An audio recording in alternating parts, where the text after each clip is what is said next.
Allez, c'est parti pour une petite démonstration du montage pyrénéen. Donc c'est un montage qu'on utilise pour la pêche au toc. Donc pour la démonstration, je vais utiliser un hameçon de la gamme Mystic Trout, le Finesse, en taille 8. Donc j'utilise un fil fluo rose, c'est pour la démonstration, pour bien voir ce qu'on fait. Donc l'hameçon, on le positionne dans la main gauche en le tenant par la courbure. Ensuite, donc on va couper un morceau de bas de ligne habituel d'à peu près 1 mètre. Donc j'en positionne une extrémité parallèle à la hampe de l'hameçon ici. La deuxième extrémité, je viens la chercher et je vais la positionner de la même façon, parallèle à la hampe de l'hameçon. Voilà. Ce qui fait que j'ai mes deux extrémités du bas de ligne d'1 mètre positionnées parallèles à la hampe de l'hameçon. Je vais prendre un des deux morceaux de fil. Donc là, ce que je fais, c'est que je positionne les deux fils pour avoir un bon repère. Donc c'est-à-dire que j'ai un court, un long. Et là, je prends le court que je vais enrouler autour de la hampe de l'hameçon. Donc ce que je fais, c'est que je fais 5 tours. 5 ou 6. Si j'en fais 6, comme ça, je suis sûr qu'il en restera 5 à la fin.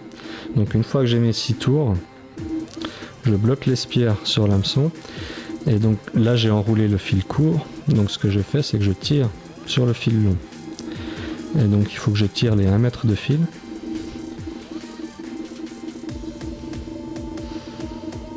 Pour bloquer l'espierre.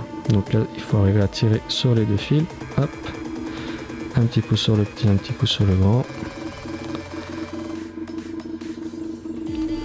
Et là j'ai mes spires donc qui viennent se bloquer contre la palette. Donc là ce qu'il faut faire attention au moment du serrage, c'est de bien positionner le fil du bas de ligne du bon côté de la palette, c'est-à-dire côté pointe de l'hameçon, pour avoir une bonne présentation de l'hameçon. Donc là j'ajuste le serrage et je vais couper l'excédent.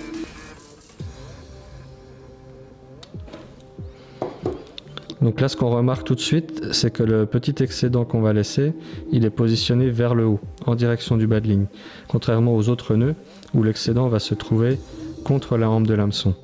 Si l'excédent est vers le bas, il va empêcher l'appât de remonter correctement. Au contraire, ici, on va pouvoir remonter l'appât.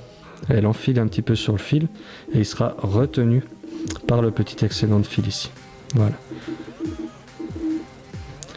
Voilà le nœud pyrénéen qu'on va utiliser pour toutes les pêches aux appâts naturels, que ce soit à la larve, à la teigne ou au ver de terre.